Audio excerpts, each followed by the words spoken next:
প্রিয় শিক্ষার্থী, সবাই অনেক অনেক প্রীতি ও শুভেচ্ছা গ্রহণ করো। আমি মাহমুদ হাসান, কোর্স কোঅর্ডিনেটর ও টিচার, রেডিয়াম সায়েন্স একাডেমি। আজকে আমরা জানব উদ্ভিদের একটি বিশেষ শারীরতাত্ত্বিক প্রক্রিয়া, যে প্রক্রিয়াটা শুধুমাত্র উদ্ভিদকুলের জন্য না, তার প্রত্যক্ষ ও পরোক্ষভাবে বেনিফিশিয়েন্ট হলো প্রাণীকুল। আজকে আমরা সেই প্রক্রিয়াটাই জানতে যাচ্ছি, আর সেই প্রক্রিয়াটা হলো সালোক সংশ্লেষণ, ফটোসিনথেসিস।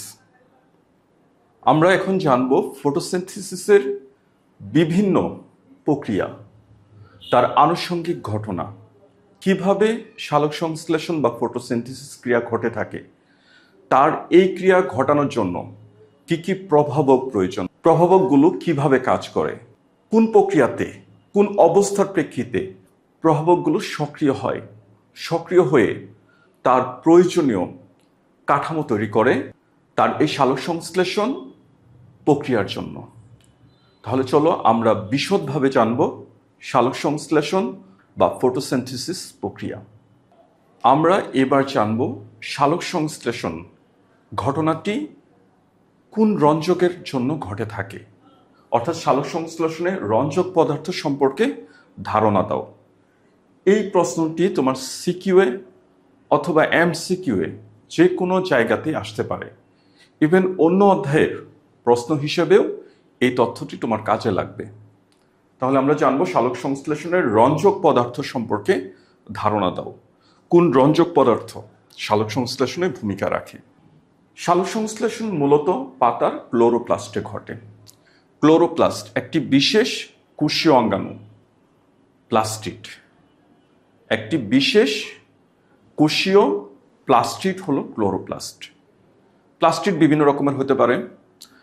সবুজ বর্ণের ক্লোরোপ্লাস্ট, বর্ণিল ক্রোমোপ্লাস্ট এবং বর্ণহীন মূলের অভ্যন্তরে থাকে লিকোপ্লাস্ট, অর্থাৎ যে অংশ সূর্যের আলোর সংস্পর্শে থাকে না ওই অংশে থাকে লিকোপ্লাস্ট।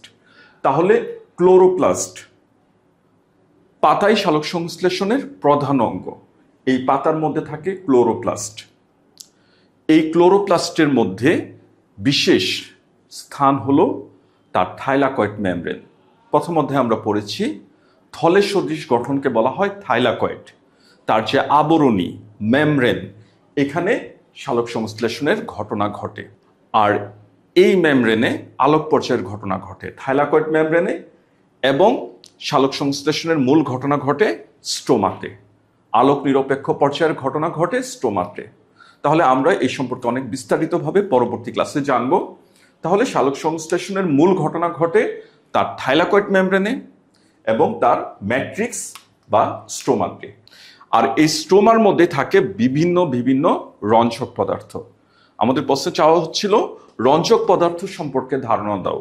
তাহলে এই রঞ্জক পদার্থ কোথায় থাকে? আমরা জানলাম রঞ্জক পদার্থ তার যে ম্যাট্রিক্স বা স্ট্রোমা, এখানে বিক্ষিপ্তভাবে এই রঞ্জক পদার্থগুলো অবস্থান করে। তাহলে আমরা এবার জানবো সেই রঞ্জক পদার্থ সম্পর্কে। ক্লোরোফিল এ, ক্লোরোফিলই তো সালোক সংশ্লেষণ বেশি হয়। এই ক্লোরোফিলের মধ্যে তিনটি ভ্যারাইটিস আছে, chlorophyll A, chlorophyll B, chlorophyll C. চলো আমরা একটু রং সম্পর্কে জানি। কোনটির মধ্যে কোন রঞ্জক পদার্থ, কোন বর্ণের রঞ্জক পদার্থ থাকে? ক্লোরোফিল এ বর্ণ হলো হলদে সবুজ, ক্লোরোফিল বি নীলাভ সবুজ, ক্লোরোফিল সি গাঢ় সবুজ। তোমরা দেখে থাকবে গাছের পাতার মধ্যে সবুজ, এক এক গাছের পাতায় এক এক বর্ণের সবুজ সবুজ আছে, কিন্তু কোনোটার মধ্যে গাঢ় সবুজ, কোনোটা হলদে সবুজ, কোনোটা হালকা সবুজ। তাহলে এই যে বিভিন্ন সবুজের মধ্যে ভ্যারাইটিস, তা আমরা কিসের জন্য দেখি? এই ক্লোরোফিল নামক রঞ্জক পদার্থের জন্য।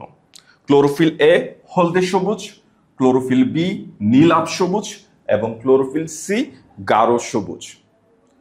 বিভিন্ন বিদেশি সিনেমার মধ্যে দেখবা যে পাতাগুলো হালকা হলদে টাইপের, বিদেশি সিনেমার মধ্যে আমরা এরকম দেখি। তাহলে মনে রাখবো আমরা ওই পাতার মধ্যে কি থাকে? ক্লোরোফিল এ থাকে।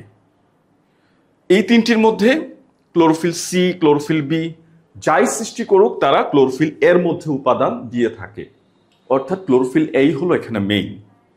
বিভিন্ন সৃষ্ট পদার্থ বিসি কাকে প্রদান করে, এতে, আর এর মধ্যেই মূলত এই সালোক সংশ্লেষণের ঘটনাটা বেশি ঘটে থাকে। আমি অনেক ডিপ কথা বলে ফেলছি, যাই হোক। ক্লোরোফিল এ, তুমি জাস্ট শুধুমাত্র রংগুলো জানো। ক্লোরোফিল এ হলদে সবুজ, ক্লোরোফিল বি নীলাভ সবুজ, ক্লোরোফিল সি গাঢ় সবুজ। এছাড়া আরো কিছু রঞ্জক পদার্থ আমরা বিভিন্ন বর্ণিল অংশে, বর্ণিল পাতায়, পাতাবাহারে এবং বিভিন্ন ফুলে এবং ফলের মধ্যেও, পাকা রঙিন ফলের মধ্যেও আমরা কিছু রঞ্জক পদার্থ দেখি। ওইখানে কম বেশি সালোক সংশ্লেষণ হয়ে থাকে। যেমন কমলা বর্ণের ক্যারোটিন, হলুদ বর্ণের জ্যান্থোফিল। কমলা বর্ণের ক্যারোটিন, হলুদ বর্ণের জ্যান্থোফিল, এই দুটিকে একত্রে বলা হয় ক্যারোটিনয়েড। খুব ভালো করে মনে রাখবে রং দুটি, কমলা বর্ণের ক্যারোটিন, হলুদ বর্ণের জ্যান্থোফিল। দেখো আরো রয়েছে নীল বর্ণের ফাইকোসায়ানিন এবং লাল বর্ণের ফাইকোএরিথ্রিন, দুটিকে একত্রে বলা হয় ফাইকোবিলিনস। তাছাড়াও শৈবালে আমরা একটি বিশেষ রঞ্জক দেখি, কাদের মধ্যে? শৈবালে দেখা যায়, যার নাম হলো ফিকোজেন্থিন। এই ফিকোজেন্থিন কি বর্ণের? বাদামি বর্ণের। বাদামি বর্ণের রঞ্জক ফিকোজেন্থিন। এখানেও কম বেশি সালোক সংশ্লেষণ হয়, তবে সবচেয়ে বেশি হয় কোথায়?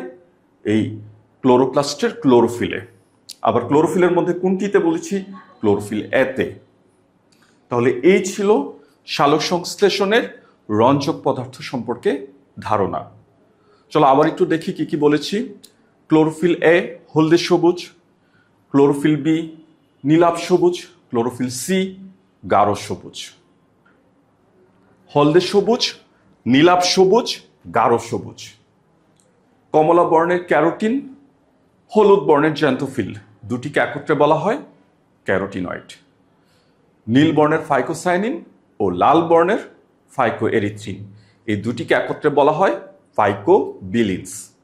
এছাড়া শৈবালের মধ্যে বিশেষ একটি শৈবালে, সার্গাসাম সহ অন্যান্য বাদামি শৈবালে একটি বিশেষ রঞ্জক পদার্থ দেখা যায়, যার নাম হলো ফিকোজেন্থিন।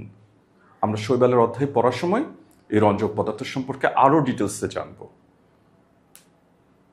আশা করি অংশগুলো বুঝতে পেরেছ এবং এই বর্ণিল রঞ্জক পদার্থ, এই বর্ণিল রঞ্জক পদার্থের বর্ণ সম্পর্কে ধারণা রাখবে এবং এই অংশগুলো মাথায় রাখবে।